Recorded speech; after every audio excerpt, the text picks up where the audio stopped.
Hey everybody, it's Aldo Gandhi, and I just want to let you know really quickly that our swag shop is reopened. DeepDishTees.com is where you go, and that's tees with T-E-E-S. Clever name, guys. They're the new home of our merchandise. You can get t-shirts, you can get caps, you can get coffee mugs, you can get hoodies, you can get all sorts of good stuff, and you'll help out the bar room with the purchase.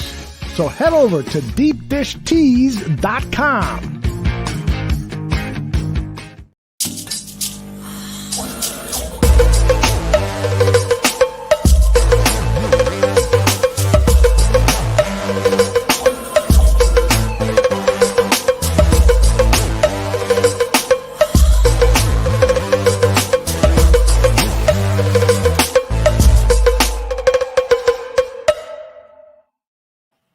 And welcome to another edition of the AA Team. Ken Fang along with Stephen Nagishi. We're here on the Barroom Network once again to discuss issues that affect the Asian American Pacific Islander community and sports. And we have a lot of things to talk about today, Stephen. Seems like we're never on a shortage of topics to discuss today. Absolutely, Ken. I've been on the road for quite a while for business and personal reasons, and been really working, trying to get the best guests that we can come on. And thankfully, we've been very blessed in that area for people interested in our show and wanting to come to talk about the issues that pertain to our community.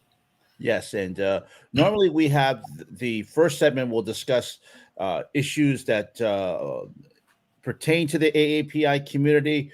But instead, we're going to change the format a little bit tonight. We're going to have a couple of guests first, then we'll go into the news, and then we'll go into our usual NFL discussion. Stephen, why don't we bring our first guest in? So in our last show, I should say, we played a clip of Khai Wu, an MMA fighter, encountering a very unruly situation at a restaurant in California, where he had to step in and defuse what could have been a very terrible situation. We played a clip on that one, and although if you have that video, if you don't mind, would you mind playing that clip? Right now. I don't understand. I don't understand what you want. Then you come and go to my phone and ask me for something. Yeah,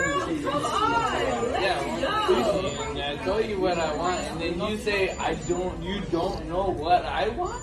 You don't have sushi. I say I'm not selling sushi here. I'm not selling sushi. I know. And I understand that one. I'm just doing that sushi. But what? So you're not selling sushi. But that's bullshit, number one. And number two, you can't keep saying that. So let's get something American straight. You know. Hey, excuse me. We're I heard what you said. You said you don't speak English. No, it's not the issue. You said he doesn't speak English. I heard that. And then you also said sell sushi. They don't sell sushi. No, they do. I've been eating here for like 5 years. They don't sell sushi here. Yeah, no, I have, and they do. Just don't be racist too, though. At the same time. No, but here's the thing: don't sell me something we don't have when they do. What did you like? Did you buy something? I don't want an argument, but it works both ways. It works both ways. Like you want to say one way, it's gonna work. What's the other way? Then the other way is we get served. And we have a happy ending. We can't serve you what you want because we don't have. They don't sell sushi. Hey, you know what? That's There not what used I to be was a told. sushi bar down there. It's closed now. Not what I was Sell told. hot dogs. Who told you that? Just check on your phone. They don't have sushi here. And then if the man's talking to you, he has his mask on. You can't understand him. Don't tell him that he's Asian and you can't understand what he's saying because he doesn't speak English. He speaks perfect English. I speak them just fine. If there's an issue, I would strongly disagree that you speak perfect English, and I would strongly disagree that you have sushi. That's fine if you don't think I can speak disagree English. with what's Step on the outside menu. though. I Everyone's enjoying strongly their food. disagree. Step outside and we can talk. And as you could see there, Khai was doing his best to diffuse what could have escalated, and he did it in a very peaceful manner. And much praise to him to doing that. And Stephen, we did discuss it in our show 2 weeks ago, and we're very happy that we have Khai Wu with us today. Hi, thank you so much for joining us. I know we reached out to you, well, at least I did, and we're very, very happy that you and your management team agreed to come on our show tonight. Yeah, thank you guys. I really appreciate you guys for sharing the video and covering that whole situation. I really appreciate you, Stephen, for reaching out to on Twitter and all that stuff. I apologize for the delay in replies. As you can tell, I've been getting swamped with messages and whatnot, but I do appreciate you guys for having me on. So give us a backstory on how it happened. Obviously, the gentleman who was blurred was the man who was causing a ruckus, wanting to have sushi at a restaurant that obviously that doesn't serve. But was the guy drunk, intoxicated, or what did he look like? I think what happened was he definitely wasn't homeless. He was too well dressed, like the button up. He had car keys, it looked like, on him. He had a cell phone. So it definitely was dressed appropriately. It didn't look like he was homeless. And that's an assumption, but that's what I think. And then it all started like when he came into the restaurant. We were sitting at the very front table, me and a group of my friends, Halloween night. We decided to get some boba. And he came in, he said, "Someone took my food." And he just kind of started saying random stuff like, "Someone took my food." He was pointing outside. I was actually, I heard that and I was like, "Hey, do I need to, go check on the situation? Like, do I need to take a look at what's going on and maybe help the guy out?" And then he started changing it into something else entirely. He started saying, "You guys sell sushi? I want some sushi." And it went on for about 2-3 minutes before I started recording. And I gave my phone to my friend who was sitting close to them. I asked him to record just because of you can never be too careful, right? I don't think it was outrageous of me to start recording a situation like that. So I started recording, and then I stepped in when I felt the situation getting a little bit more tense, and I was reading the room. I could tell a lot of the teenagers that were there and a lot of the older folks, the regular customers, like the older grandpas that were just enjoying their hot pot. I could tell they're a little bit scared, And that same night, I'm sure you guys saw the news, but I was just on my phone when I was at the restaurant. I was just reading about how that one man in Japan was stabbing, several people on the train, the underground train or whatever. And when I saw that, I was like, man, there's all this, Asian hate crime going on. I'm not trying to, use the race issue too much, because a lot of crimes happening to all sorts of races, but I was just on edge. I know that thing happened in Japan, but this guy's coming in here, causing a ruckus. And then before the video started recording, he actually said, "You're being Asian. I can't understand what you're saying. Can I talk to the lady can I talk to your waitress over there that could speak English?" And keep in mind, there's 2 waiters.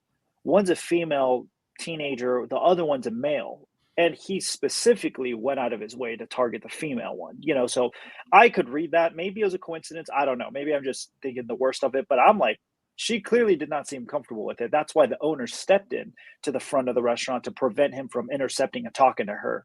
So that's when the video started rolling, and you could hear kind of what he said. Before that, he made a few comments. I can't remember exactly what it was, but I do remember him targeting specifically the lady. He kept asking for the female waiter, but she's got to be 17, 18. It's like, why are you going for her? Clearly you're going after the easier targets. Right. And then that's when I decided to step in. I decided to step in too, because he was fidgety. He sounded drunk, yes.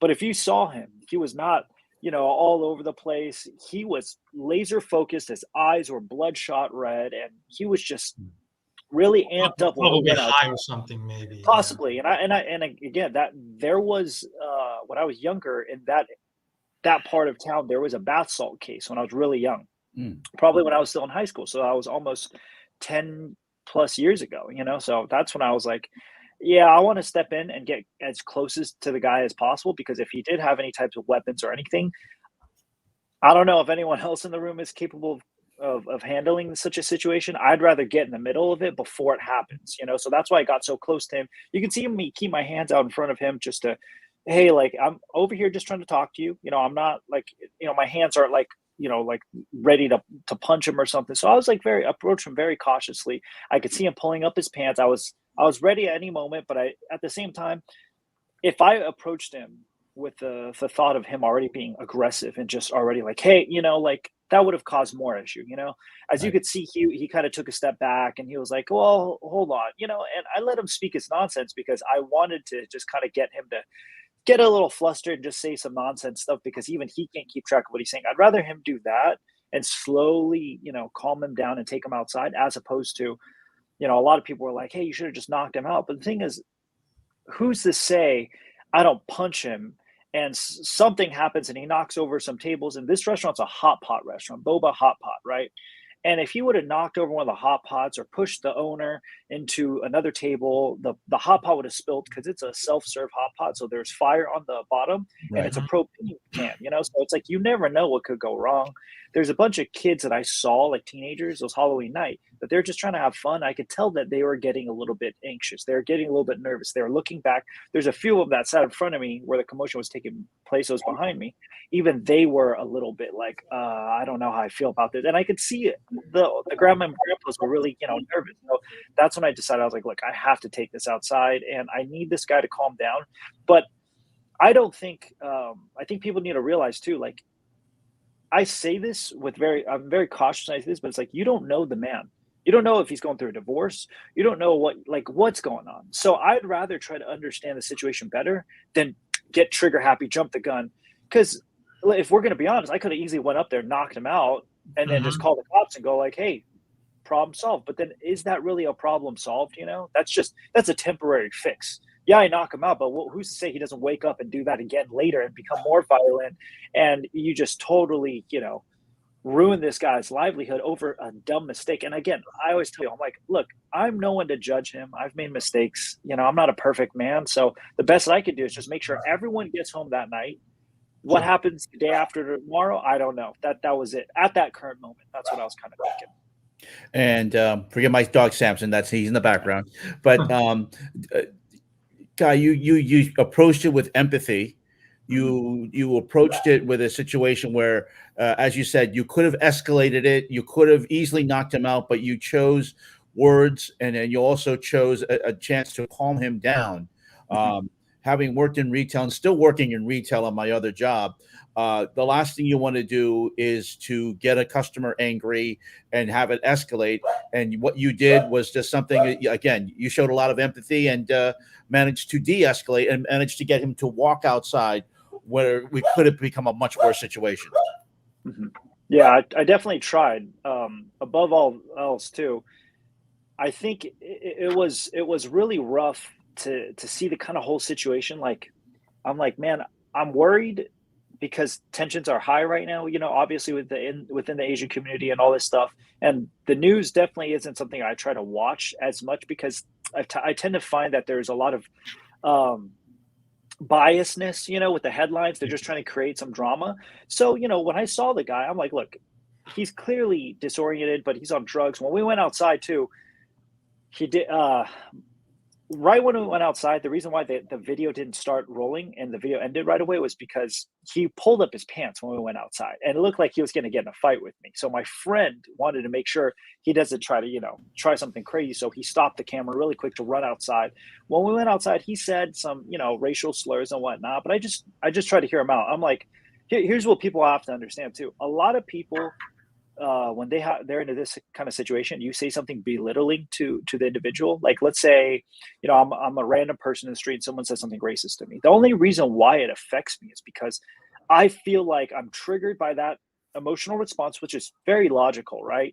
But the thing is, it's like, I'm so beyond what this man has to say. Like, his words what he has to say about me, his opinions, what he has to say, I will not lose sleep over it. Therefore, I don't care what he has to say. Even if he's racist towards the Asian community, I don't care. This man can apologize or do whatever he wants, but that's not going to change anything. I think the biggest takeaway here, which I've been having some rebuttals online with people, open discussions. A lot of people are like, man, you should have knocked him out. That would have taught him a lesson. But I frankly, I disagree. That would have done nothing. That would have either made him worse, come back with either more violent, or he could lose his job, his kids, anything, all the above, if he goes home, divorce, whatever, So I think the best way to handle it was at the time, it's just he gets to go home, rethink his actions. You know what? If he wants to do it again, that's fine. But at least the moral of the story, the video, what the message got out, and I do appreciate you guys are sharing, was it's just like, just speak up. I didn't use any martial arts. I spoke up and de-escalated the situation. Granted, yes, I am capable of handling the situations because growing up in America, I was dealt with a lot of racism, bullied. But at the same time, I think people need to realize too, like, you don't have to fight. If there is 3 or 4 people, men or women, that stood up at that same instance or scenario, maybe who's to say that the guy just doesn't get overwhelmed and leaves, kind of like that video. Obviously there's violent, crimes and whatnot, but definitely just recording a phone and screaming and doing nothing doesn't help. And I think strength in numbers. That's definitely what I think, and I'm glad I was able to kind of do that and prove to everyone, like, you don't have to fight. You don't have to fight someone just to speak up. You know what I'm saying? Kai, you did post that up on YouTube, and it's been shared quite a bit on social media. Overall, the what has been the reaction to you and some of the feedback you've received on the video? 90% of it was positive, and by the way, I did not want to share the video. I didn't want to share the video because my mom has always told me, it's like, if it's outside your door, if it's outside your doors, don't be concerned with it and whatnot. And she's always been fairly like, don't be just basically don't be nosy, mind your business. Kai, as a Taiwanese also, that sounds a lot like my mom too. Yes, yeah. So it sounds exactly like more of a lot of Asian parents and grandparents. Yeah, and I agree. They had to do that to survive till today. To keep their heads down, keep a low profile, and I get it, 100% get it. But at the same time, my mom did say, like, if you have the ability to do something, do it. She just wanted to make sure that I was capable of handling myself, taking care of myself and others, before I do anything stupid. And the reason I shared this video is because a lot of close friends of mine, I told they're either that night or when I came home, I talked to them. Person very close to me, she's a social worker, and she was like, hey, you know what? You should post this. And I'm like, look, I don't want to be that guy to post this and give myself a clap on the back, and I'm like, I don't want to do this. And she was like, hey, you should post this because, one, the community is going through a lot, and two, this is honestly not a video when you watch it, it makes you mad because the situation de-escalated at the end. It was a good story, and you should probably give people a little bit of hope like that. And I'm like, look, I'm all for representing the Asian community. I'm not one of those people that complains at the community center and whatnot, don't do anything about it. I try to do whatever I say. I try to back that up. That's why I said growing up there was no Asian athletes. That's why I became a pro athlete myself. So I try to practice what I preach, and I was like, okay, I'll post the video, but I want to make sure the message is across. Like the message I had. And when I posted, I can't believe the amount of people that reached out. And I was like, man, like it honestly makes me a little bit sad because I'm like, the community, it's really going through it. That video, in my opinion, was not that serious because I've handled situations way worse. I've gotten in quite a few altercations in my time, especially in San Francisco. And this one was by far probably the easiest to deal with. But I was just shocked at the amount of message that people were telling me, like the instances that go unreported, unrecorded, no help. So it makes me feel really sad, but at the same time, it's so nice to hear people go like, you know what, watching that video inspired me, or, like, I can't believe some people were even saying like the world's a better place with you in it. And I'm like, I just drink boba on my free time, and I mind my own business, and people are saying that about this whole situation. So it made me really, like, I was like honored, and I was really appreciative for all the messages. And I'm just, at the end of the day, now I'm glad I shared the video. So thanks to my friends and family that were really supportive, Mm-hmm. And the fact that it went viral just a bit also too helps that, and also it's being spread quite a bit. So, and I'm just happy, Kai, that you are a professional athlete, and we all talk about professional athletes having a platform, but this is one where it turned out to be quite positive, and we appreciate that. Yeah, I was shocked. I was shocked to see the amount of shares, and like I was sleeping, and then my phone started blowing up, and I was like, uh-oh. Is this the cops calling me, or is this?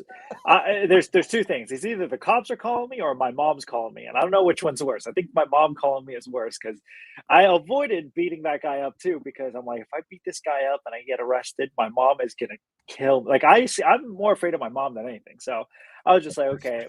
My mom called me and she's like, hey, people in Taiwan are sharing this. They said, isn't this your son? And then my sister in Hawaii was like, hey, people are sending me these like, you know, it was on Yahoo. It was in the celebrity category, and I thought it was hilarious because I'm you know, I don't consider myself a celebrity or anything. So then I was like, wow, this is really making its rounds. And then the messages kept coming in. Obviously, you have one or two of those. There's those videos where it was from a person who was like, I want to address this too, by the way.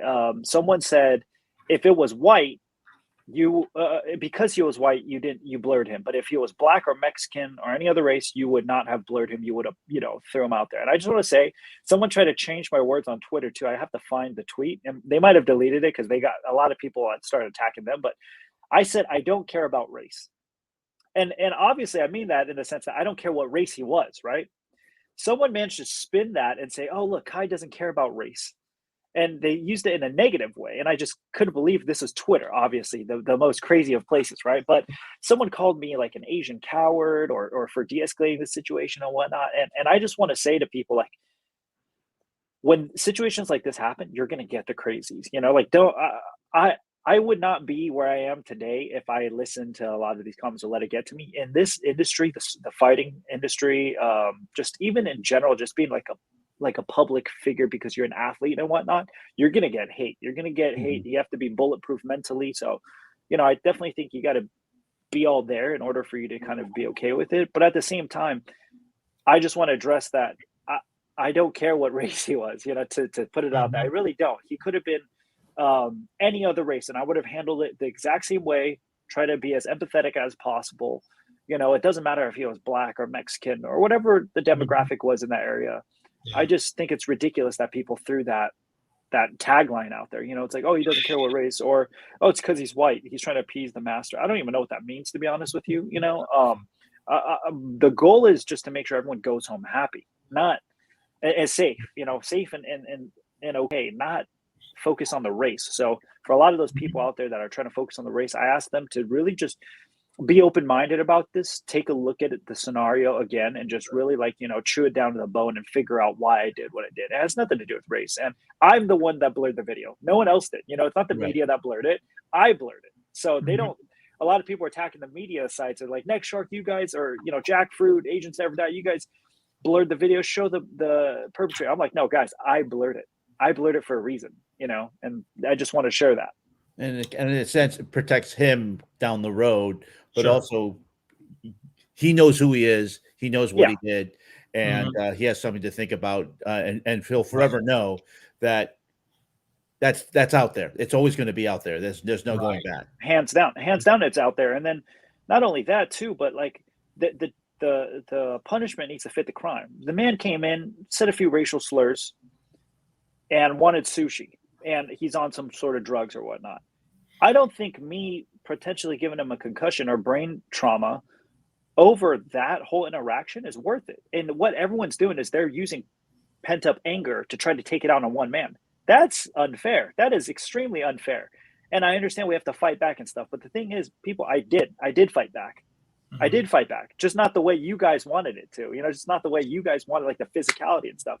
But that's the problem. We're trying to fight this violence with more violence. You know what's going to happen is you knock him out, he brings a gun next time or a knife.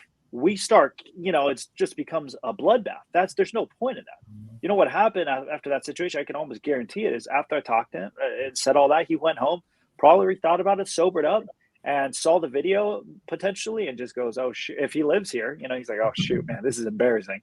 You know, I probably got to be a little. He's rethinking his actions now. I can guarantee you 100%, especially after finding out that I was an MMA fighter. So he will forever question, oh shoot, who am I talking to this time? If I'm going into this restaurant, how do I not know this guy doesn't know something, or how do I not know this guy isn't potentially dangerous? So it instills fear into them. You know, that's what I think is more important, that rather than just knock them out. You know. Right. And if he hasn't learned his lessons next time, wherever he goes, that's on him. That's all Yeah. on him, 100%. No one else but himself. It's on him, and hopefully the message that got across, a lot of people saw it, and they're like, okay, we'll stand up. We see another guy like this, we'll stand up together. Because I knock him out, there's still tons more racist people out there. That's not going to stop racism. People think he's like Hitler. If I knocked him out, oh, no more Nazis. You know, it's like, no, that's not the case. The case is there's always going to be more. But what we lack right now is we're divided. You know, we need to just come together. And again, it doesn't matter what race. You see this happen to a Mexican lady, I would have helped the Mexican lady out. If this happened to a black man or woman, I would go help them out the same way. We're a community. It's not just about Asians, but because the recent crimes against Asians have been a little bit, it's been on the rise, and I know people are tense. That's why when the situation happened, I was really glad that the message was well received. And again, I appreciate you guys for really, allowing me to come up here and speak my piece too about this whole situation, because it seems to me like there's some people that I still think out there like I'm racist for some reason. I just need to address that. I don't have anything. I don't have a guilty conscience, but I just want everyone to hear it too. I appreciate it. Absolutely. Kai, let's also talk a little bit going into your background and Sure. How you got into MMA. We see the videos, and like Aldo, our producer Aldo was telling you before we went on the show, I've been seeing your videos living vicariously through you, and I said more power to you, man. So talk to us about how you decided to get into MMA and what it took for you to do this. Okay, so growing up, there's only doctor or lawyer. That was the choice, right? Typical choice. My mom was very opposite, though, of a typical Asian parent. She actually, believe it or not, she said, you don't need good grades. You just need to be a good person. I don't care what job you do. You can work at McDonald's for the rest of your life, and you just need to be a good person with good morals. And I was shocked. I was like, what kind of Asian mom is this? Is she so unorthodox? My dad, typical computer engineer, wants me to be a doctor. I have 4 siblings. They all graduated college, pharmacist, a nurse, optometrist, and then my other sister, I forgot what she does, but it's just, they're all, in the medical field. And then I just was like the black sheep of the family, I guess. I was a rebellious, but it was just, man, I want to grow up with, I didn't grow up with any idols, a lot of kids growing up, they had Michael Jordan and this, growing up, I kind of, like there's celebrities, Jet Li, Jackie Chan, but there's no, like, you all know it's an act, it's an actor, there's no one that you could really look up to in terms of sports figure. And I was like, oh, well, the best thing to do now is just to create my own path and do it myself. So then that's when I kind of started looking into being a basketball player. But then as I play basketball, in order for you to get really good, you had to play adult league and travel. And a lot of times there was a lot of characters that I met along the way that would threaten me, because I would either, I was very good at shooting 3-pointers. So I shot a 3-pointer one time over this gentleman. And then after the game, he threatened me. He was like, hey, you do that again, I'm going to, physically hurt you. He said stuff like that. And then that was really scary to me. Growing up too, there's a few times where me and my mom were in a little bit of the ghetto area, ghetto neighborhoods and stuff. We were washing our clothes out like a laundromat, and it just felt very uneasy, unsafe, and I hated that feeling of the powerlessness feeling.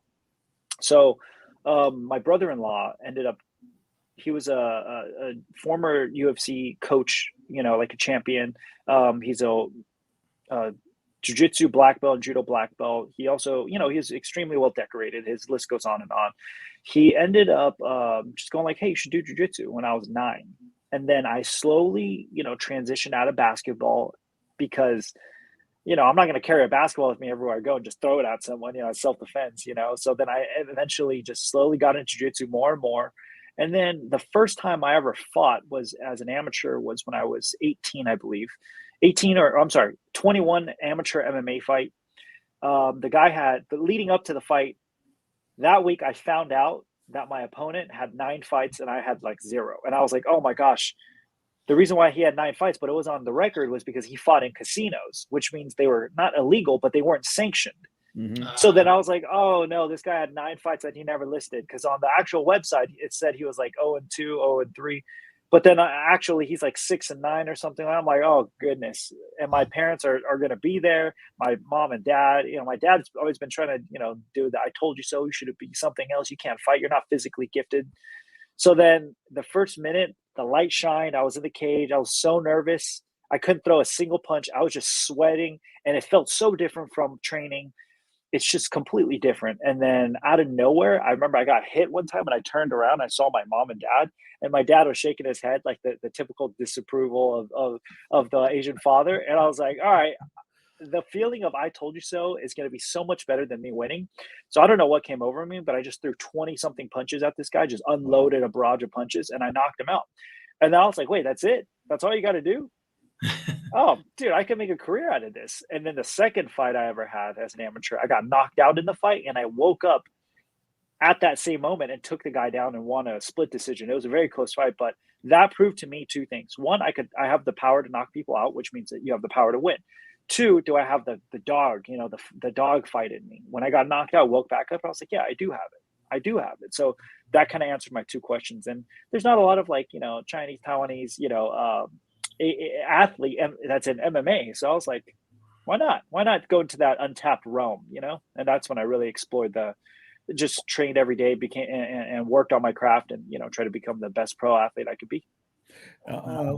According to Tapology, the website, that according to this, you can tell me if I'm wrong, but your record right now is 6-3, and you're moving up the ranks, and we're in Bellator as well. So yeah. It's something that, as you mentioned, we're seeing a lot of Brazilian jiu-jitsu. We see a lot of Caucasians. You're one of the few Asian Taiwanese fighters in here. So what are you hoping to achieve in this, Khai? Are you hoping to spawn the next generation of Asian MMA fighters?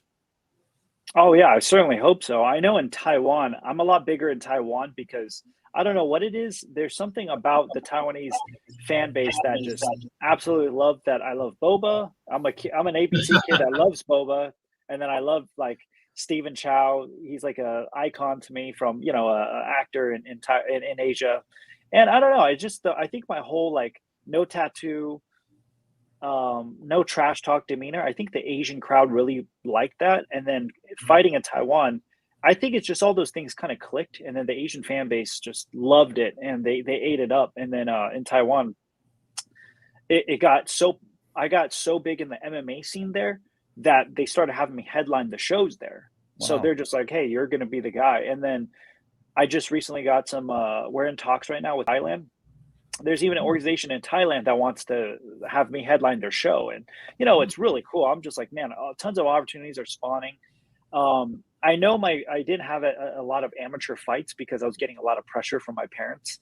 As an MMA fighter, you want to develop yourself as an amateur. But then the thing is, my parents were like, hey, you got to make some money. You got to start making the money. So unfortunately, I made the jump to pro very early. Most pro fighters have about 20 amateur fights before they turn pro. I had 4.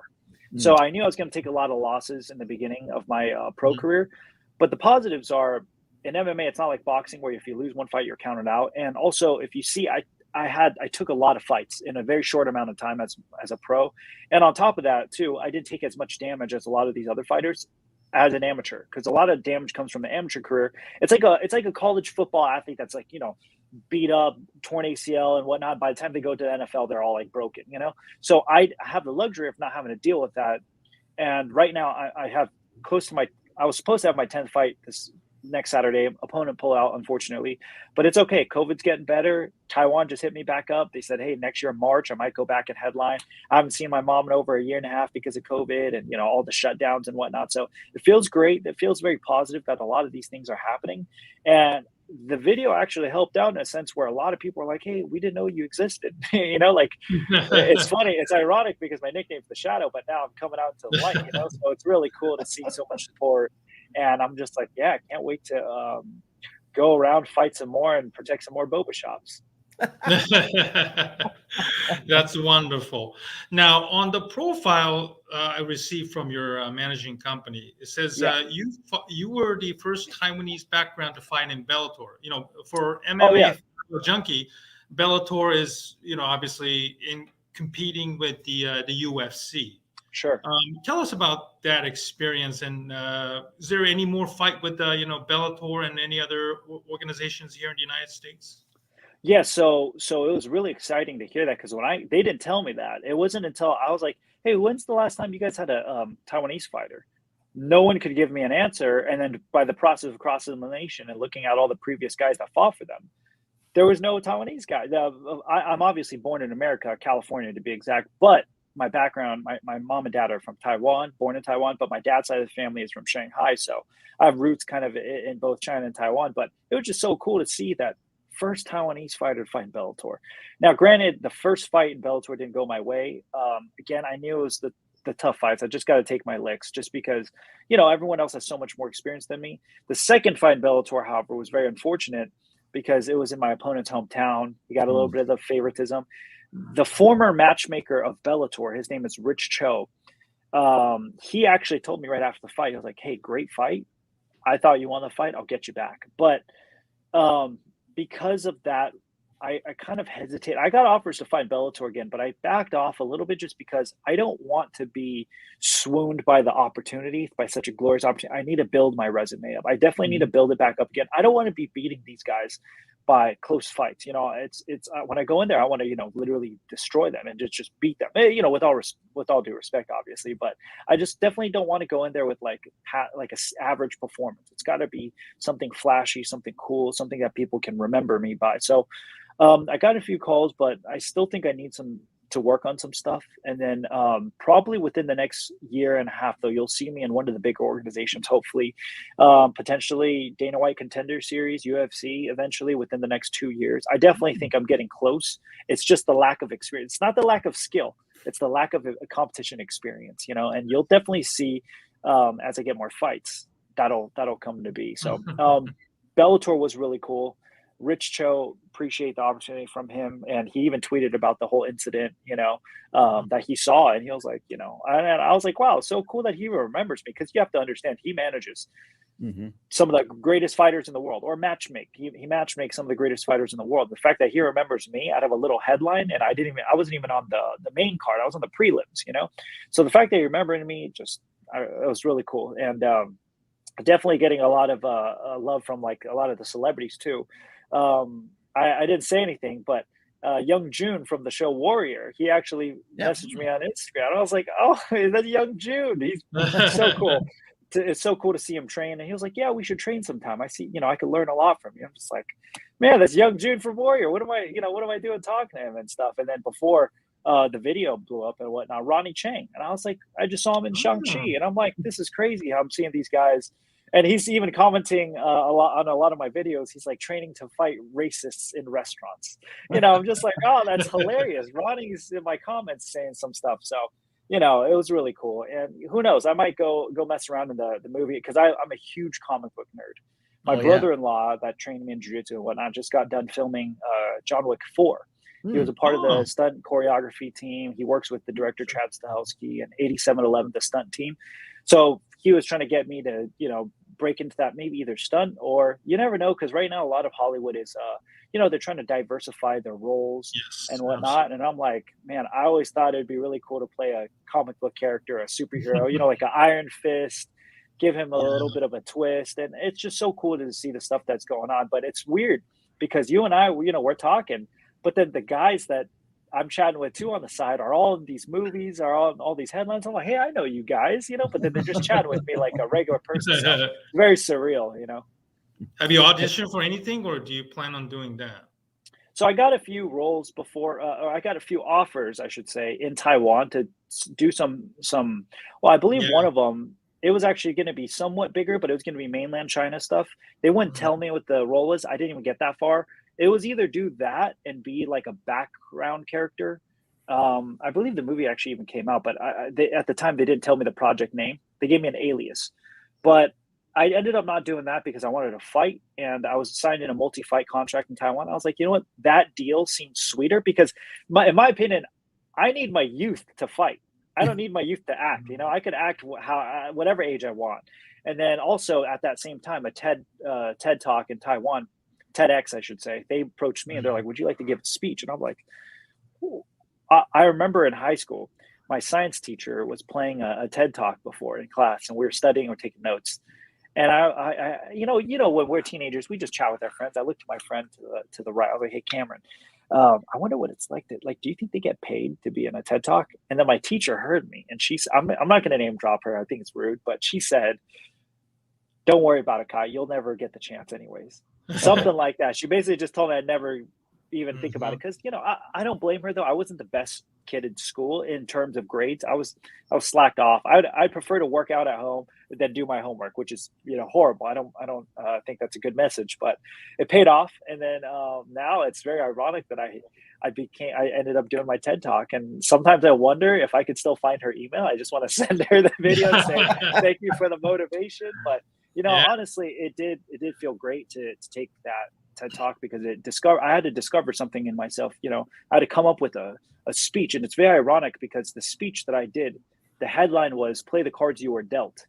And in my second fight in Taiwan, the biggest fight I had that in terms of like the audience, I came out with playing cards like Stephen Chow in God of Gamblers and Chow Yun Fat, and I threw the cards in the air.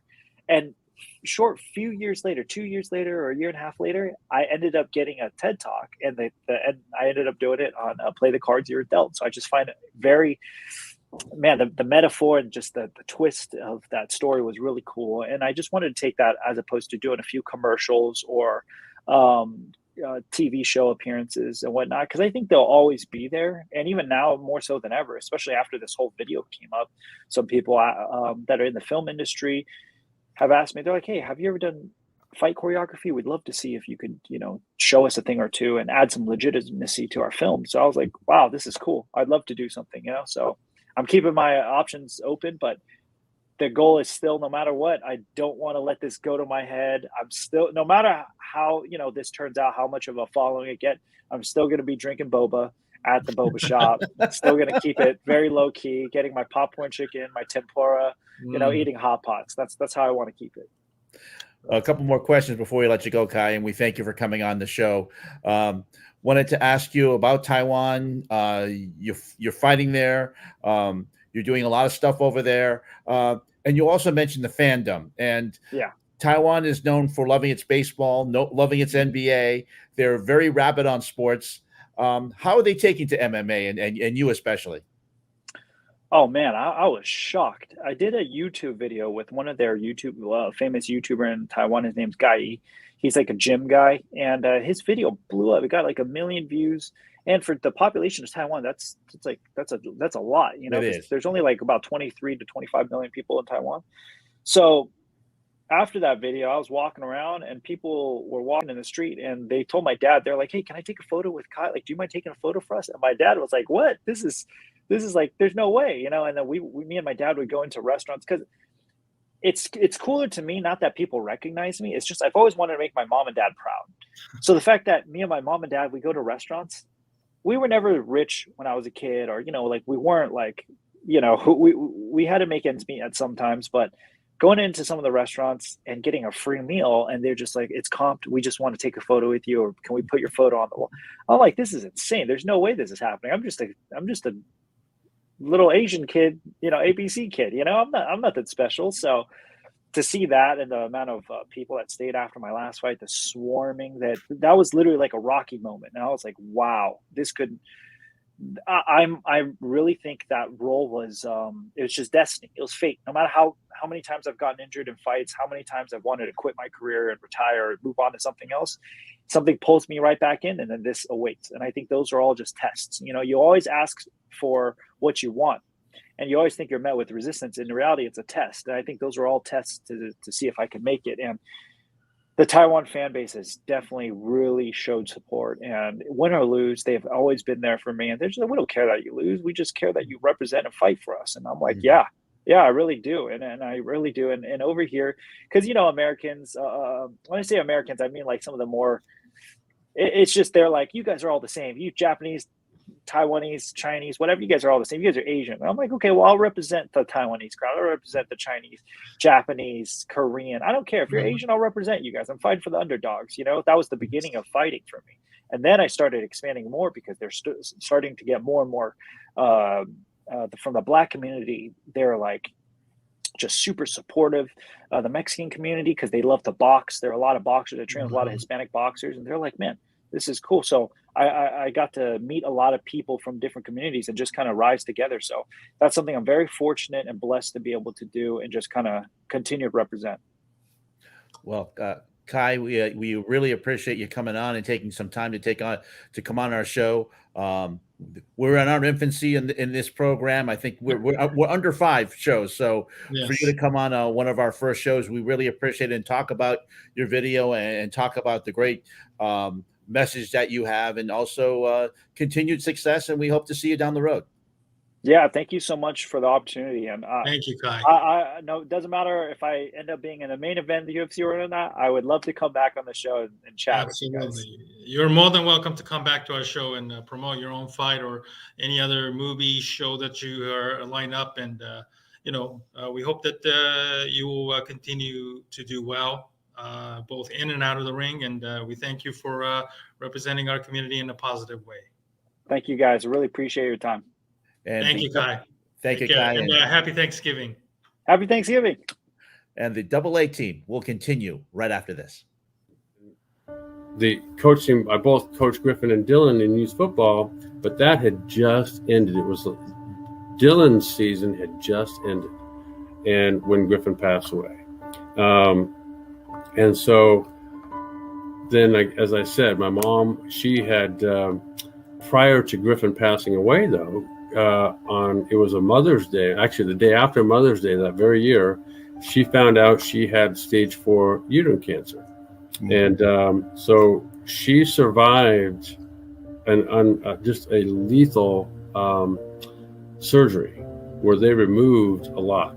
And so she somehow survived that, only to 8 months later pass away. And so there was kind of a rough time there where, for me, it felt like everybody was going, nobody was coming. Yeah. And so, that led me to a serious bout of depression, to the point where in August of 2015, I actually shot myself and in the head, underneath the chin. And with the intention of not being here. And so as I look back now, everything I didn't have to live for, I now have to live for. And so it was just a period of time where life was tough. And it was, once you get down, what my experience is, once I got down that low, it didn't feel like it was ever going to end, and unless I ended it.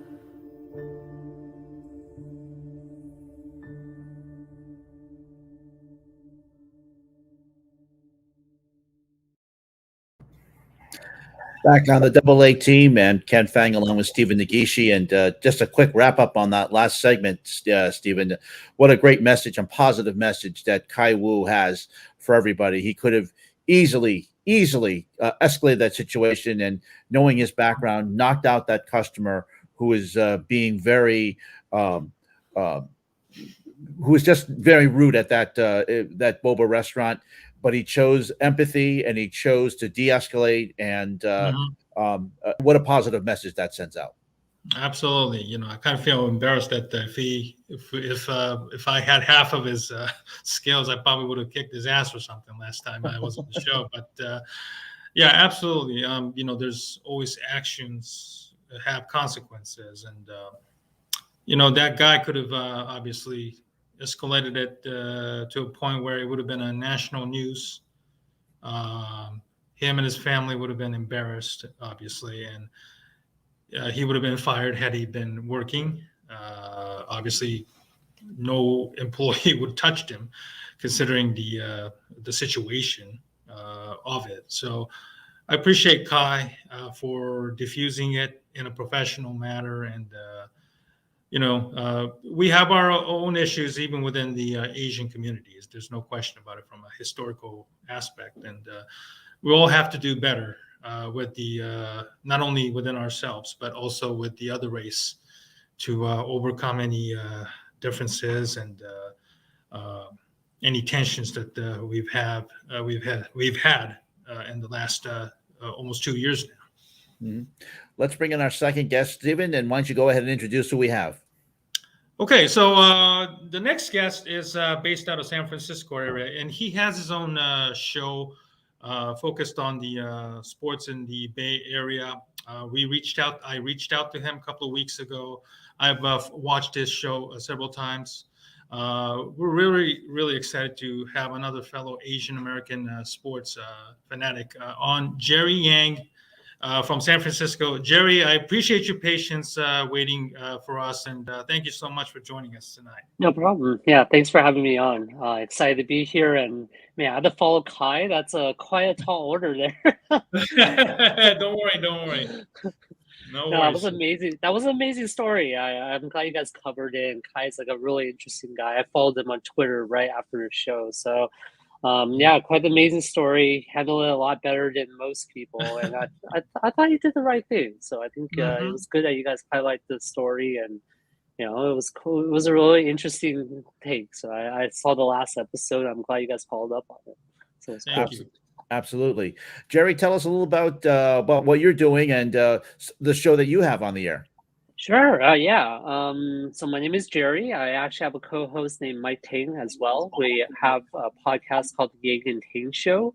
We're on Spotify, Google Podcasts, and all your favorite podcast shows. And we also live stream on Twitch and on Twitter. So feel free to give me a follow on my Twitter handle here. We mainly follow Bay Area sports, so we follow the Niners, the Giants, and the A's and the Warriors too. So I know you guys are a very Bears-heavy show, so I kind of wish you guys got me on right before, especially that guy over there, especially that guy.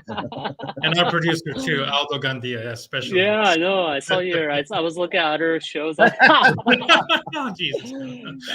Before the draft, I actually wanted Justin Fields as a number 3 pick, so I was a little bit bummed that we didn't pick him and the Bears got him. So you guys got a pretty good QB there, and it seems like his rib injury is gonna be okay, right? It came back negative, yes. So you guys should be okay. And at least you have Andy Dalton as well, so he's a suitable backup compared to most backups out there. So I think we'll be in good hands. So, well, at least Jerry, we're representing all 3 areas of the United States. You're on the West Coast. I'm on the East Coast. I'm in Rhode Island. Have nothing to do with Chicago. But Stephen is very much a Chicago actually, guy. In the so you're a Patriots fan then? No, not a Patriots fan. I'm a Browns fan. I'm an island all by myself, Jerry. So. Jerry, Browns fan in Rhode Island. Sorry.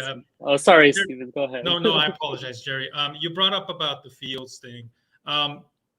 Leading up to that draft, the 49ers move up to, I believe, 3rd overall. Yeah. And there were talks about Mac Jones, and people were freaking out. And, you ended up taking Trey Lance, who was a talented but very, very raw prospect. And I think a lot of experts were talking about Lance versus Fields for at least the next decade, like we had like Brady and Manning and all that kind of stuff. But, Fields had his own struggles. Lance hasn't seen the field a lot. What's been the mood in 49er country regarding Garoppolo's future, and where does Trey Lance fit into the equation?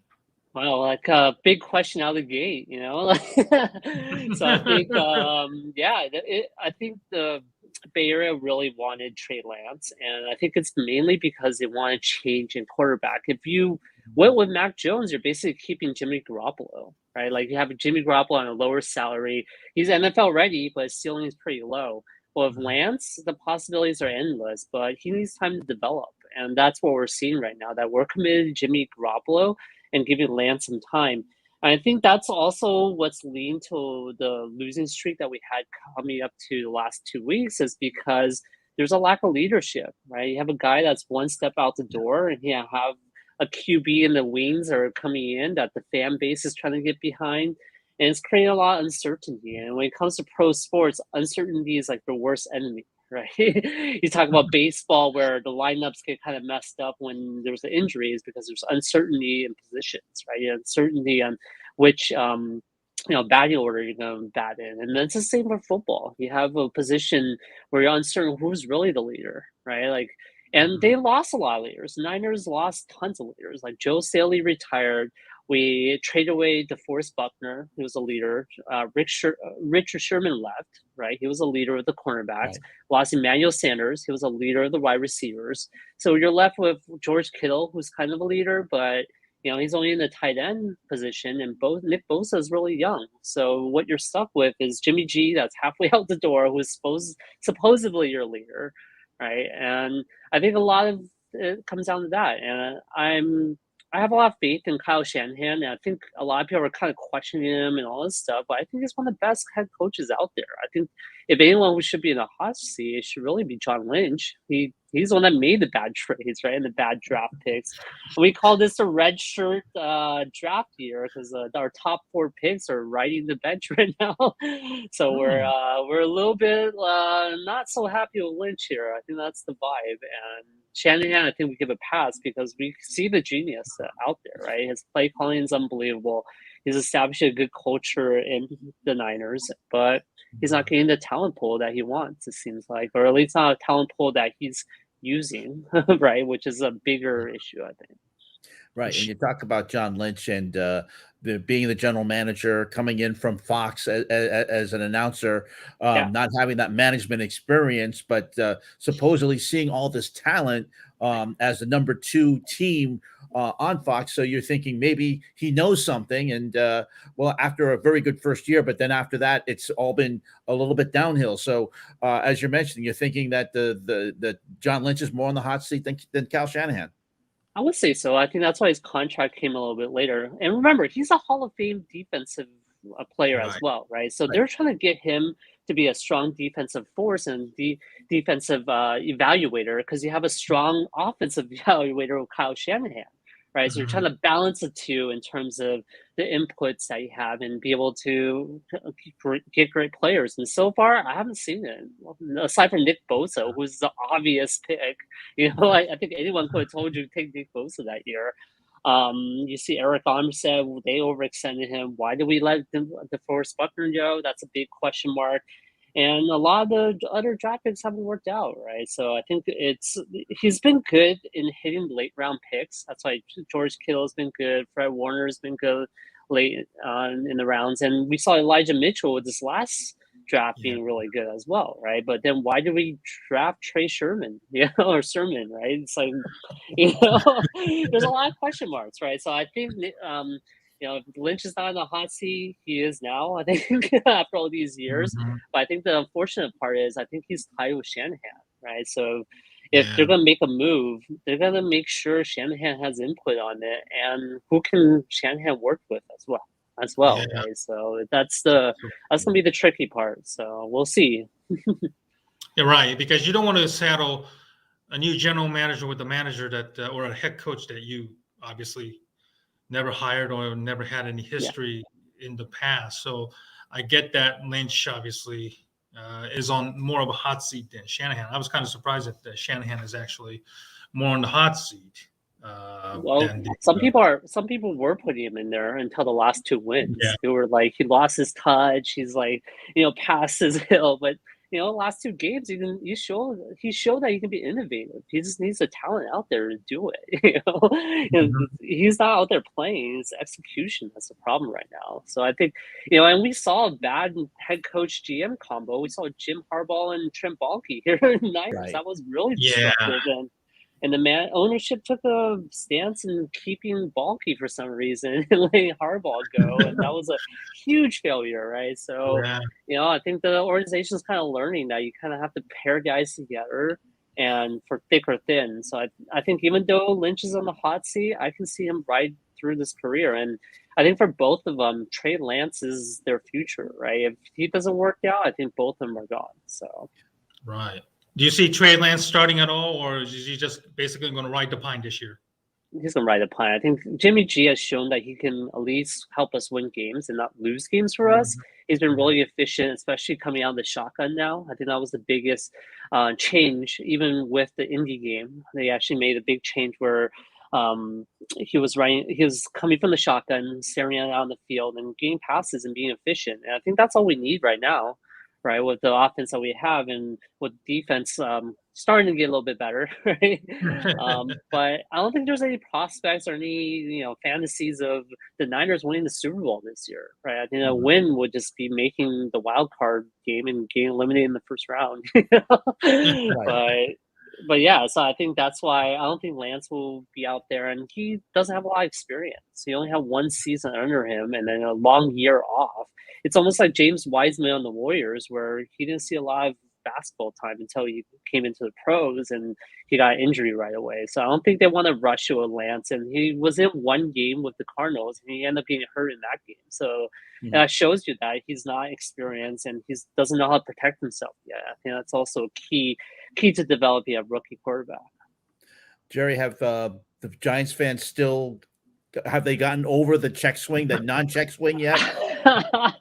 It's like I can accept the loss any other way. If it's a strikeout or a foul out, but letting a ref determine it almost feels like a 3-point ball that got called a foul, and then someone shot free throws and beat you, right? It's like the same feeling.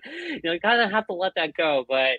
Either way, I was just happy that the Giants were able to get into the playoffs and not only be the best team in the playoffs next to the Dodgers, right? And then it was a cool, epic series to see. I think that was the only playoff series we ever saw the Dodgers versus the Giants since the split in 1950s or whatever it is, right? So, so I think from a fan perspective, I enjoyed it. I love the team. I think it's going the right direction. And you talk about leaders, there was a lot of leaders in that locker room. Right, you have Crawford there, you have Posey there, Bell.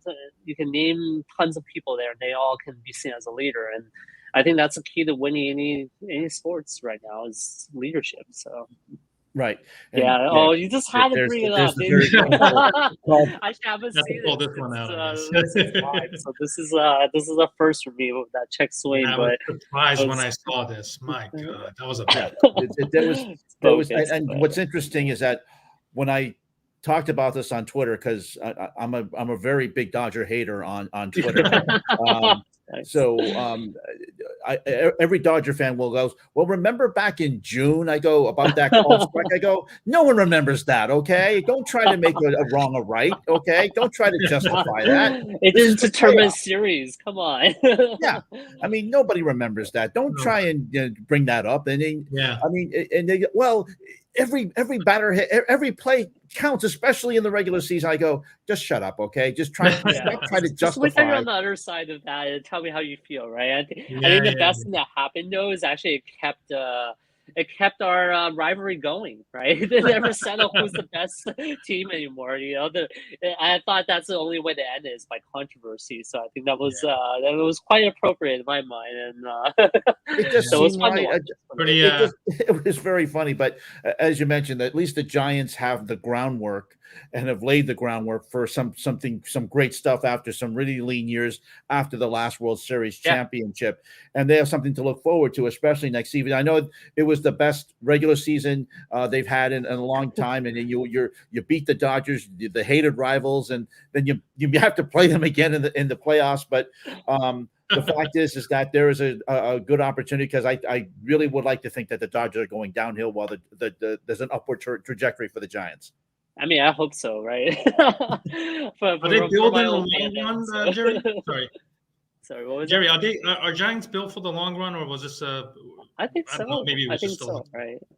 I think so. I think they're built for the long run. I think so. One of the things I think that amazes me is that every year since we had Farhan take over, we've actually been in it. Like people forget that right before COVID happened, our team was actually in the run. It was a good team already built. And I think Gabe Kapler was underestimated. And that's why Gabe Kapler now was the manager of the year and Farhan's executive of the year. And it's well deserved. They put the talent pool in place without burning big contracts. I think that was a huge thing too, is to be able to find gems out there and put us in good positions to win, So I think they are built for the long run. I think a big blow was losing Buster Posey. There was a very emotional moment. I'm wearing my Buster Posey shirt here in honor of him because I knew at some point we'll be talking about Buster Posey.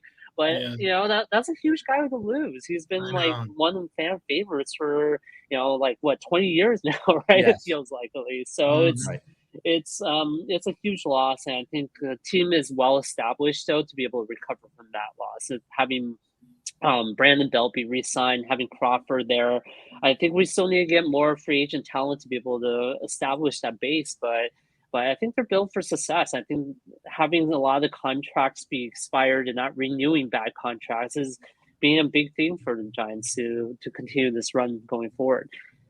So I think that's a huge thing. I think looking back, I think the main thing for the Giants is, even though we won a lot of games, it does remind me a little bit of the Warriors' 73 record season, where they did use a lot of players and they end up losing the finals. Yeah. So I think the philosophy after that was to really manage minutes, not push and try to win so much in the regular season. So I'll be curious on what the Giants do next season in resting guys and having rest days and not pushing it to try to get that record. I mean, the record doesn't mean anything if you don't have the World Series, right? So I think you want guys to be fresh at the right time. I think that's what happened with the Braves, and congrats to the Braves for getting hot at the right time and winning it all. So. Yeah, you don't want to peak too early though.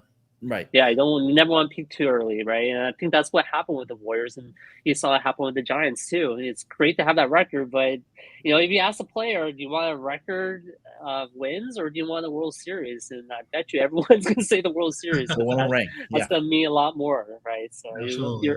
you're engraved more in history that way. So speaking about baseball, the other baseball team, the A's. The future of the A's. Yeah. We don't know where they're going to be playing. Of course, Las Vegas already stole one team from Oakland, which was the Raiders, and there's talk about they could go to Las Vegas, or if they don't build the stadium where the site is being recommended. What's the deal going on? And Jerry, do you think we'll see the A's in Oakland in the long run? What's interesting, there was actually a news article that came out recently that Howard Hughes Co. offered free land for the A's in Las Vegas if they come over. Right. And how do you turn up free rent for $1 billion? I think a lot of it, not to get too political here, is I think Oakland government and local government there is what's causing all this, right? Mm-hmm. Not giving clearance and not actually valuing the A's as a franchise. And the A's want to be in downtown. They want to be in Jack London Square. They want to be in this offset, 101 freeway where it's really hard to get to. But get into that game, and that's why the Warriors left too. There's nothing around that area. There's one home mom and pop barbecue joint that no one really goes to, and then other than that, you don't really have much going on. And they said no tailgating for baseball games, so. You just go to the game and go home. No one wants to do that, right? So it's I think for a fan perspective, it's not great, and then from a franchise perspective, if they're not being loved there, why not leave, right? And Vegas is making a very big pitch to them. Not only that free rent, however, the city has been giving a lot of clearance. City is saying, hey, if you want to be on the strip or close to the strip, we'll deal with the traffic. Come on over, right? And they're giving a lot of incentives to be able to have them come over, rather than Oakland, where they're voting just to be able to talk to them. So that's the biggest difference right now. Is I think the politics of local government needs to change in Oakland, or else they're going to lose all the franchises. And this is the last standing one, right? So we'll see. But I don't think the A's will be a winning franchise until they find a home. They're trying to save money right now. They're trying to accumulate as much money to build that $1 billion stadium.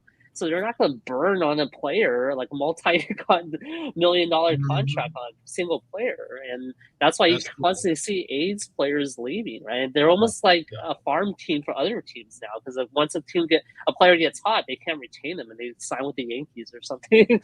And then they become a success there. So, until that happens, I don't think A's fans should hold their breath on a winning season. So as long as Billy Beane is still in charge of the franchise, I think A's are, despite all the limited resources and clouds over their future, they will still remain somehow competitive. That's for sure. Yeah. I mean, Billy Bean chose to stay here. Remember, he had a deal from the Red Sox. You know, Yes. in some Even ways, the that was Mets a better was deal. for a long So he been should rumored for quite a while. You know. Yeah, in that year where he got offered, it was the year that they won the World Series because they took some of the Billy Bean's philosophy and built a team that could win it all, right? So, you know, he chose to stay here, so I give him credit for that, and I think he's always proven to be a capable GM and getting good talent. It's just, you know, talent can only take you so far without having the money to be able to build veterans in addition to younger guys, right? I think that's where remember we talked about leadership once again. You're building young rookies and not having the leaders to be able to take them across the finish line, and that's what we constantly see, right? Where the A's get really hot in the beginning because the team is really new, fresh, excited, and then towards the end they kind of burn out because you kind of need some veterans to tell you, hey, this is the hardest part of the season. You got to push your way through, and then once you're in the playoffs, it's the same thing.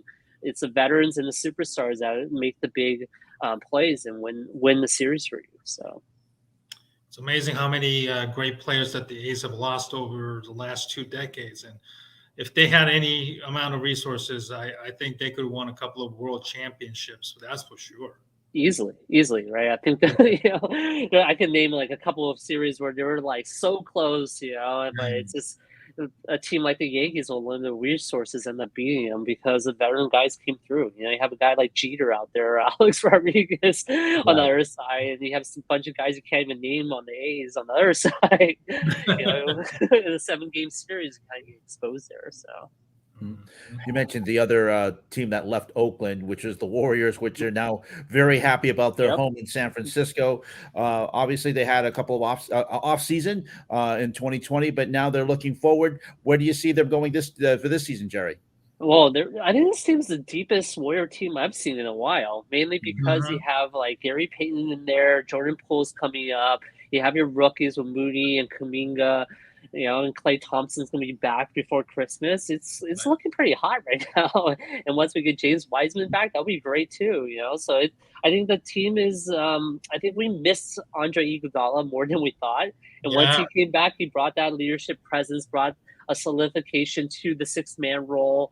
Brought big play moments and key clutch moments. You know, and I think we underestimated that, and I thought it was great that he took kind of a hometown, not really his hometown discount to come back, right? I think he was a very well-desired player at any other destination, but it goes to show the culture and the direction of the Warriors that they would stay, right? And same with Curry, be able to stay with the franchise. He could go anywhere. He could be a Laker right now, right? Yeah. I think they would have paid up and get him. Like any team would want him, right? So I think it speaks a lot to the franchise. It speaks a lot to where the Warriors are going, and Steve Kerr as well, right? And Bob Myers. I think it speaks to that ownership group of Lake out there to make this happen, make a great culture. And I was a Warrior fan when they were really bad. You know, there was a lot of years of pain. You know, with Mike Dunleavy and all that stuff, and the only hope that you saw was that We Believe Warriors, which I think led to why Joe Lacob decided to buy the franchise,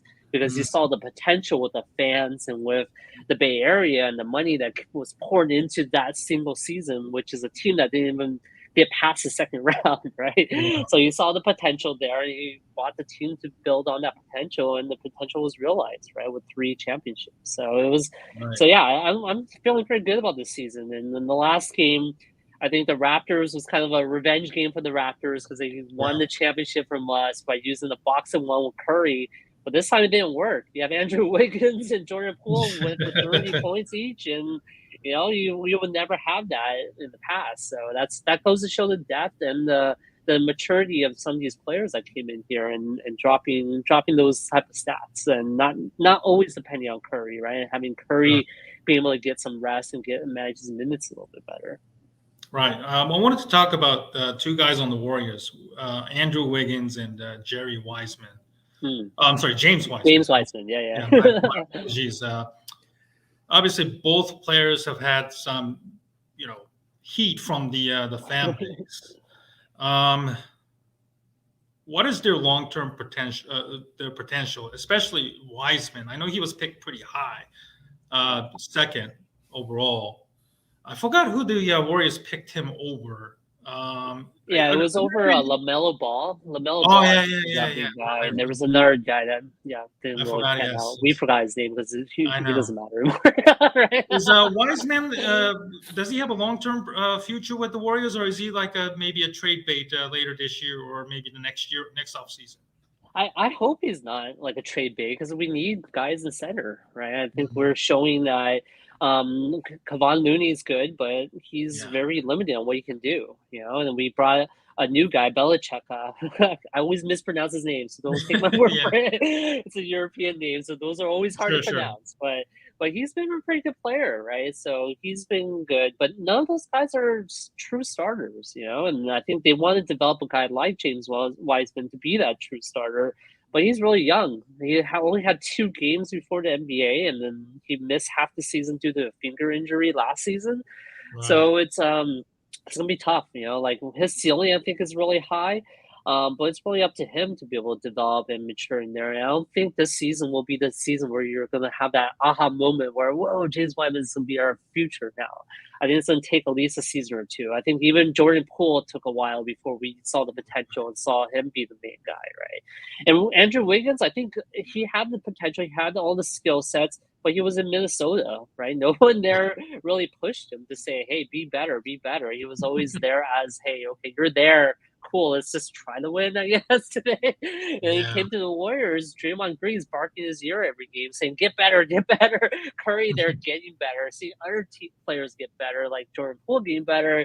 Seeing everyone else get better, he got better, right? And I think that's why you're seeing him being unleashed. I think the fans were a little bit skeptical when he first came in, because the Andrew Wiggins that the Timberwolves always knew him as is a guy who would be great for a couple games and then take a couple games off, And I think there's still a little bit of that with Wiggins. At times you see him disappear during big moments. You don't really see him in the fourth quarter, but he's gotten a lot better this season, right? Like I think he's improving a lot, and I think he's not allowed to slack off anymore on this team, and I think that's doing wonders for him.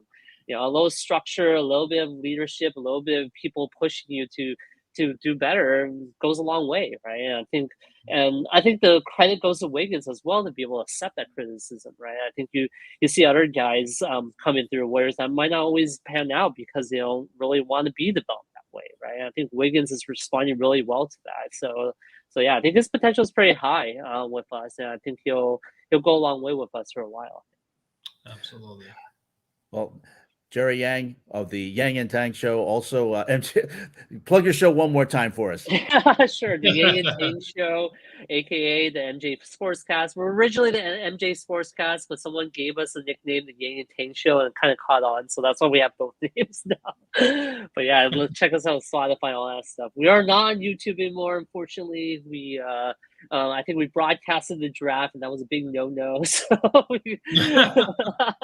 we'll be on back someday. It's okay. We'll make it back. But I think we're our first day is really audio for most part. So we'll make sure to check us out there on podcast. And Jerry, we'll definitely have you back again. I love talking Bay Area sports, even though I'm here in the East Coast. Love talking about the Bay Area. I thought we were going to talk about Mooney and Allen Robinson. No. I think it's just too much for us right now.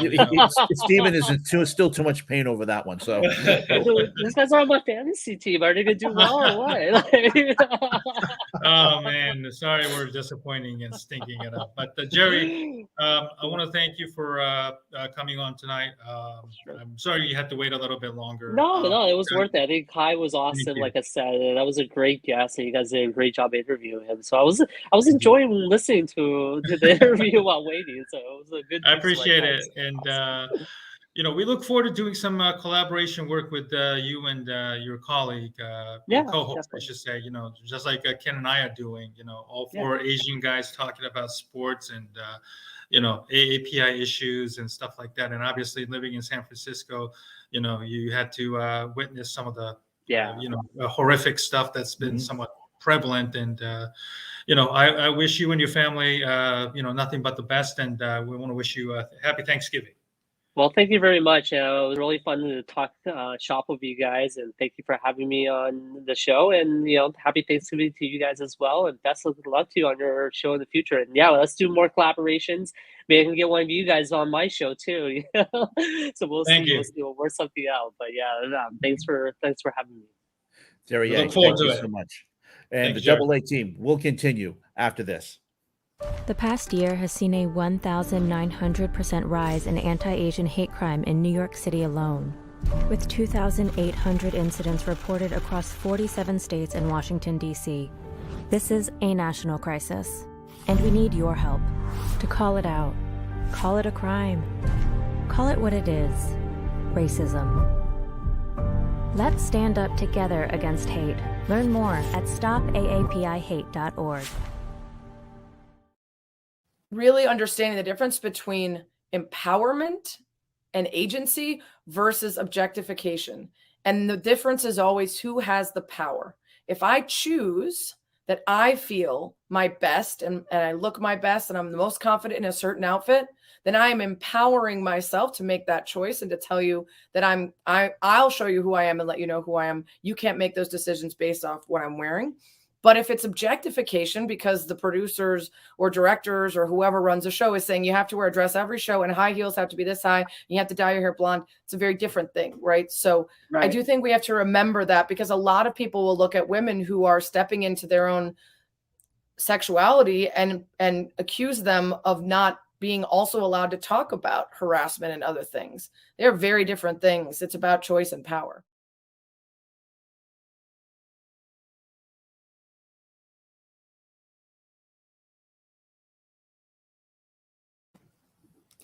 We continue with the Double A team on the Barroom Network. Ken Fang alongside with Stephen Nagishi. Loved our guests. We had loved our guests today. We talked about a lot of things. Khai Wu of the MMA fighter who fights mostly in Taiwan. We talked about his video, his viral video, and we also thank Jerry Yang of the Yang and Tang show for coming on talking Bay Area sports. I know that sports is all provincial. Sports is always local, but always get a different perspective from the other side and from the other side of the country, Stephen.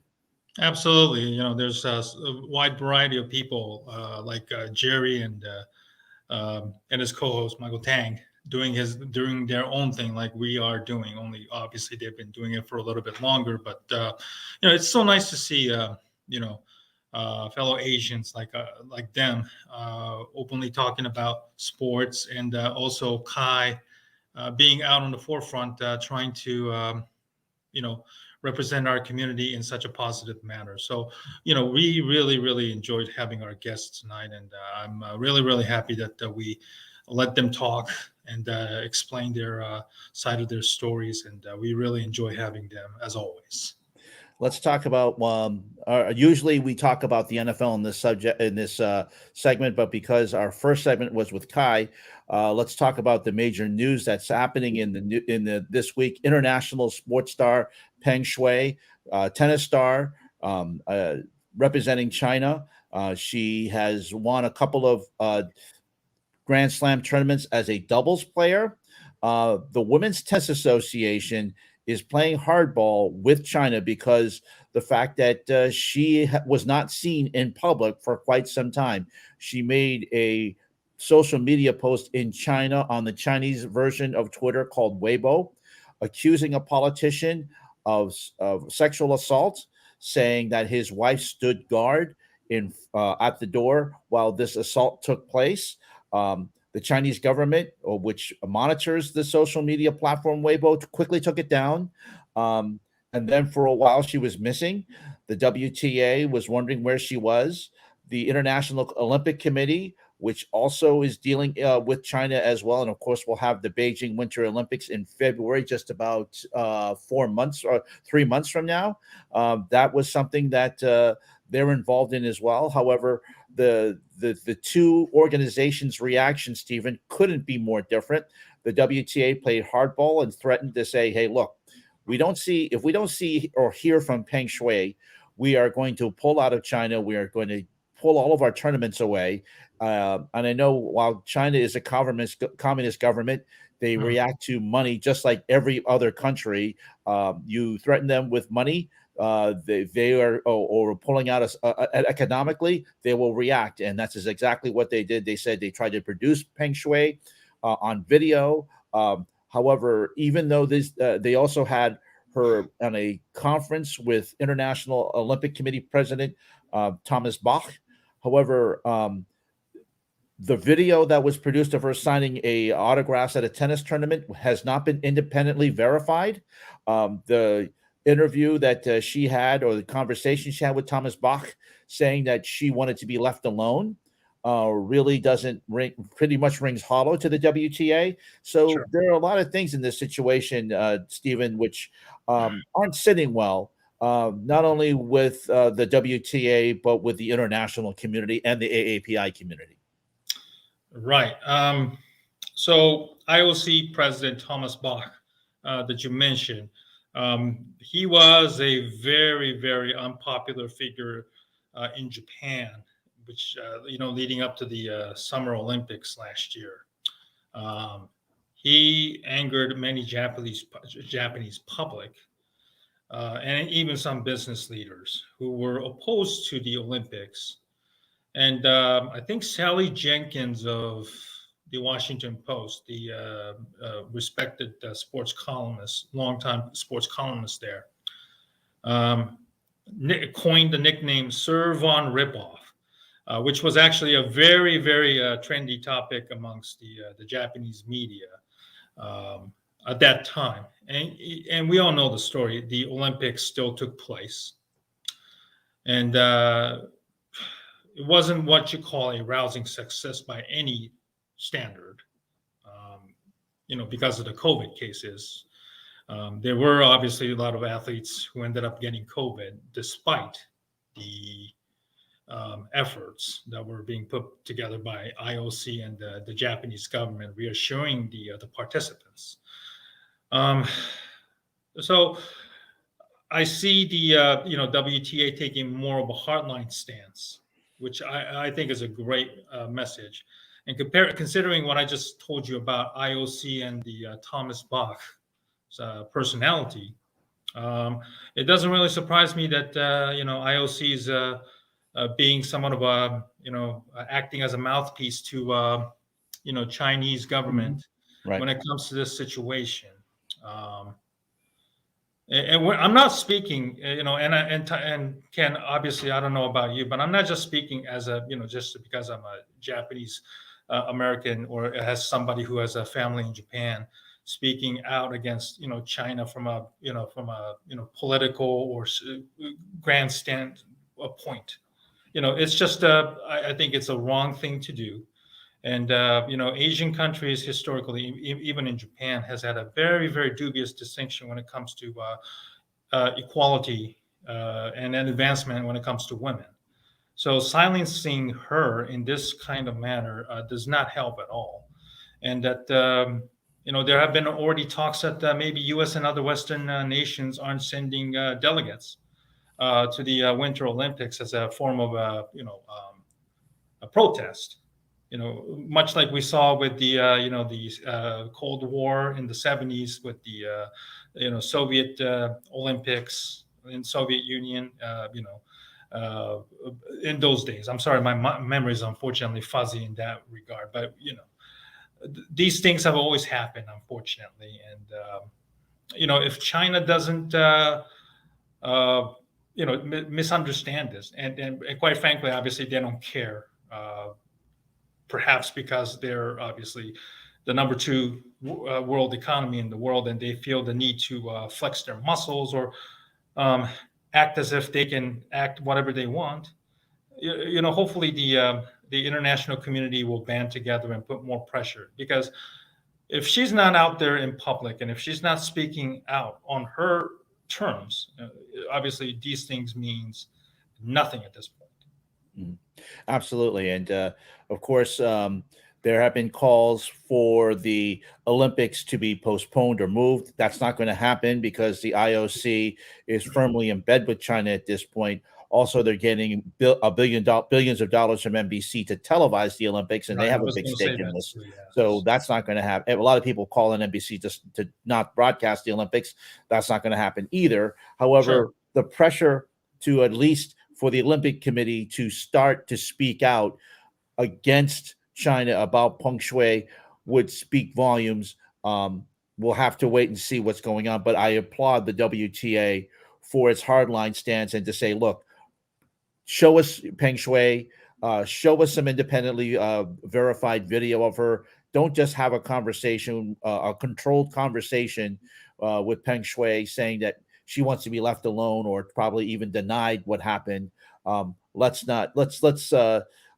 have some independent video and so certainly hopefully we can get some resolution to this because and maybe the WTA continues this hardline stance against China because the only, as I mentioned, the only way they listen is through money right now, and the WTA by threatening to pull out of China, that is speaking volumes, and they don't want that because they want to have tennis be played in China and continue to have those tournaments that they have in all throughout the country. So we'll see what happens. Absolutely. It's a similar thing that's happening globally, when it comes to sports, countries like China and, Qatar, which hosts the 2022 World Cup next year in November, which is completely out of character considering that the, World Cup is being held every 4 years during the June and July when, European soccer is off and during that period because Qatar is notoriously hot, especially in the summertime. They kind of came to a compromise in November to do the show to the entire tournament in November, while the European soccer just had started. So it's kind of weird, and we all know the human rights record in Qatar and the workers who have immigrated have many of them died in the midst of construction. And then recently, Greg Norman teamed up with the Saudi Arabia officials or government officials to start a brand new golf tournament. If you remember, that's go against the PGA. Anybody who joins that tournament will automatically be banned from PGA, from what I'm told. And Rory McIlroy, the superstar, voiced against the whole thing. Obviously, not just the tournament itself, but more importantly, Greg Norman teaming up with the Saudi Arabia officials, which obviously drew quite a rebuke from a superstar like McIlroy. So it's kind of funny that you said that communist China, obviously, even though it's communist, they like money, and the money has kind of driven the involvement of sports with the countries like Qatar and Saudi Arabia that has a dubious record when it comes to women's rights, human rights, and equality. So these are some of the topics that I think we should, maybe bring in more experts, columnists or professors that I'm hoping to bring on to explain more. Why is this happening? And who's more involved in it, and who's at fault for some of these dubious involvements going forward. Well, thinking out loud, one person who is very good at this and has an Olympic expertise is Christine Brennan, who writes for the USA Today and also covers tennis quite a bit. So perhaps that's someone we can talk to in the next few weeks if the Peng Shuai situation still is in the news in the next couple of weeks. That's something I'm saying that out loud. So maybe planning it here. So maybe that's something we can do. Absolutely. Normally we would be talking about the NFL in this segment, but as we mentioned, we had two guests in the first two segments. We're going to have to reserve that for the next time we come on. Stephen, just want to wish. I just had my booster shot, by the way, earlier today. So luckily I didn't get wiped out. I still have a little bit of a sore arm, but I know that you're getting your booster as well. So hopefully we'll all be fully immunized and doing well through the holiday season. Thank you, Ken, and I wish you, a happy Thanksgiving, whatever you're doing. I'm still in the process of kind of sorting things out in my life right now, but I will take this time to kind of sort things out and hopefully enjoy my Thanksgiving as well. I appreciate you doing this show as always, and we thank you for listening to our show tonight. And by the way, we're always thankful for Stephen booking all these guests and doing the hard work and making the contact. So we really appreciate it. And of course, our producer and director, Aldo, who is behind the scenes, and we appreciate him as always. And we're very thankful to him as well. Have a great Thanksgiving. We will see you in the next couple of weeks with a couple of more guests, hopefully. And we'll see you then. For Stephen Nagishi, I'm Ken Fang. This has been the Double A Team. Have a great holiday season. Thank you very much, folks. Thank you.